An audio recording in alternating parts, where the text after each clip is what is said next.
Thanks, Charlie. Hey, Renegades, it's Sean Smith, and I'm back after a little bit of a break. If you've seen me talk about a little bit of the chaos that's going on here in my studio, it's representative of the chaos going on as we remodel our bathroom, which has thrown things into chaos in the Sean Smith house. Also, had to take a trip to watch some incredible mite hockey down in St. Louis, where I was all weekend. So apologies for the extended break.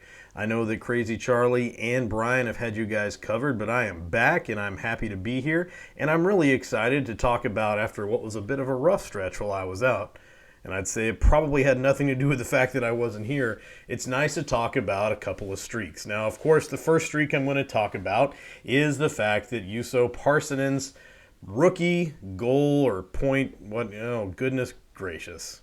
We're going to try it again. Okay, Charlie, I am starting over. Thanks, Charlie. Hey, Renegades, it's Sean Smith, and I am back. And I know that Crazy Charlie and Brian have had you guys covered in my absence, and let me give a little bit of an explainer.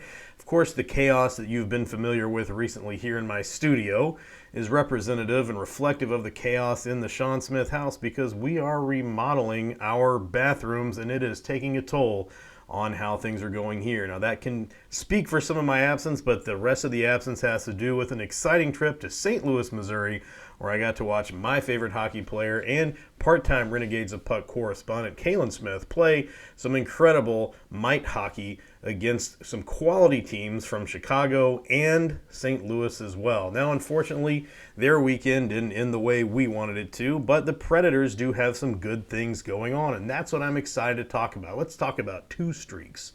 The first streak, of course, came to an end, and that was Juuso Parsonen's rookie point streak, which stops tied with Philip Forsberg for the lead with 7 games in a row. Parsonen was unable to notch a point in tonight's win over Columbus, and that means that his streak has come to an end. And while that's disappointing, it's certainly exciting that you've got a rookie on the team that's making a little bit of noise out there. And of course, the other streak we'll talk about has really just started, and that's the Predators' win streak, which all came about because of a big win tonight against the Columbus Blue Jackets after beating the Calgary Flames last night. And I tell you what, second night of a back-to-back, you're putting your backup goaltender in, and if this were last season, I would have expected to see UC Saros come in and play the second game as well. But the Predators made a pretty big upgrade over the summer, and that's something that I'm going to have to eat a little bit, if not a lot, of crow on, because Kevin Lankinen as a backup has been incredible. After seeing him with the Chicago Blackhawks last season, I think everybody was right to be a little bit confused by that pickup because Lankinen did not look very good for the Blackhawks. Of course, the hope was, and that turned out to be right, that that's what happens when you put a good goalie in front of a bad team, and here you see a very good goalie doing his best. Now, some people might say, well, are the Predators a bad team, Sean? I mean, because they're not having the greatest of seasons, but I tell you what, you get paired with someone like UC Saros, and you have a team that will play for their goalie, and sometimes great things can happen. And Lankinen's putting on a show every time he's out there.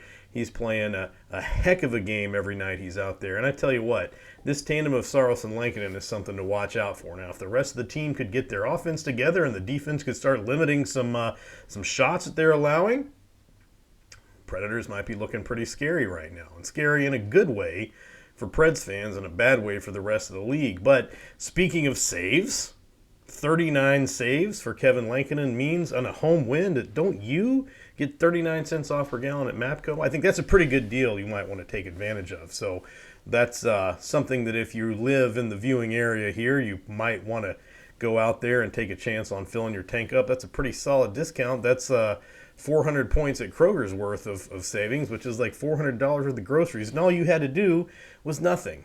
Kevin Lankinen did all the work for you, and you should thank him for that next time you see him. Now, I want to say a little bit about that. 39 saves on 40 shots. The Predators are allowing quite a bit of shots on their goaltenders here lately, and tonight was no exception. And I think my biggest concern, Charlie, and to the rest of you Renegades out there, was I saw the Predators play a pretty solid first and second period, get a two-goal lead, and then kind of take their foot off the gas pedal. And that's what concerns me when we talk about these winning streaks being sustainable, is that I'm seeing a team that, for whatever reason, when they have no evidence at all this season that coasting through the third period with a small lead is going to work out for them, continues to do it on a regular basis.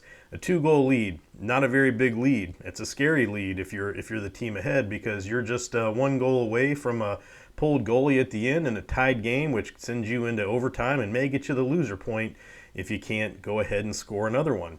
But this team continually finds himself in this situation where they've got a small lead, ends up going into the third period or the second period and just taking their foot off the gas.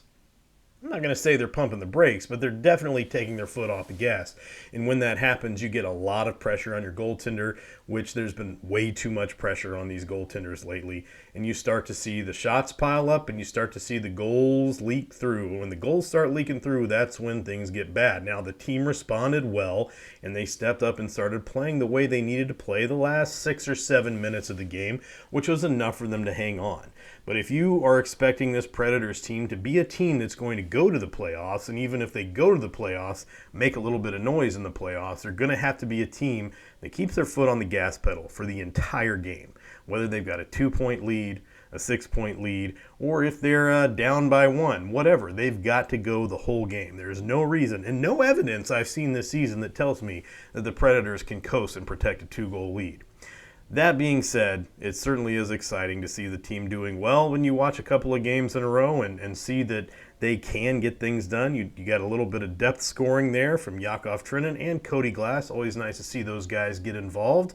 And it's fun to watch Cody Glass continue to develop, playing first line center between Matt Duchene and Philip Forsberg. What a setup for that young man right there.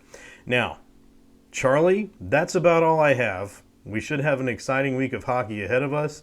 Looking forward to being back with the crew. Once more, I'm going to send it back over to you.